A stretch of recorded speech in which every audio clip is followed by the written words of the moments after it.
আজকে আজকে আপনাদেরকে একটা জিনিস দেখাই। দেখেন, দোকানে যাওয়ার দিয়ে আজকে আমি কি করছি। মনের মধ্যে ইচ্ছা শক্তি থাকলে ছবি পারা যায়। দেখেন কি বানাইছি, এই যে দেখেন। বলেন তো এটা কি বানাইছি? যারা যারা চিনেন তারা কমেন্ট করে জানাবেন।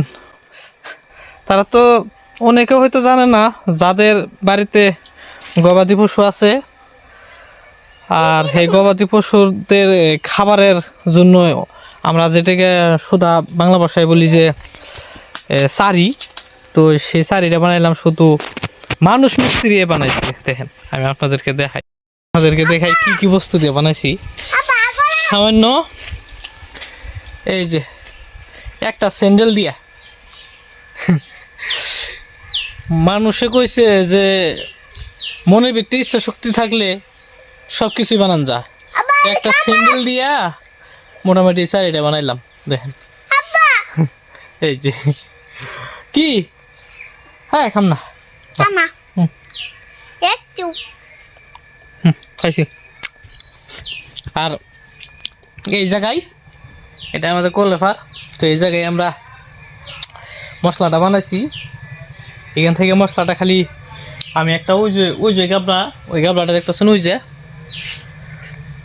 শীষের গাবলাটা, ওই গাবলাটা করে এখান থেকে খালি মশলাটা নিয়ে গেছি ওইদিকে।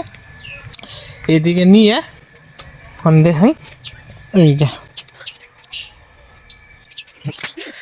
তো কারা কারা আমার মতন কিপটিয়া মিস্ত্রি ছাড়া নিজে নিজে বানায় বাড়িতে নিজের কাম নিজেই করেন?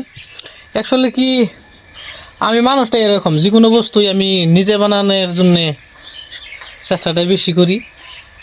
কারণ নিজে পারি যে হয়তো সেগুলো হতে মানুষ দিয়ে কাম করানো কি দরকার, হাত পাল্লায় আমাদেরও তো দিছে না।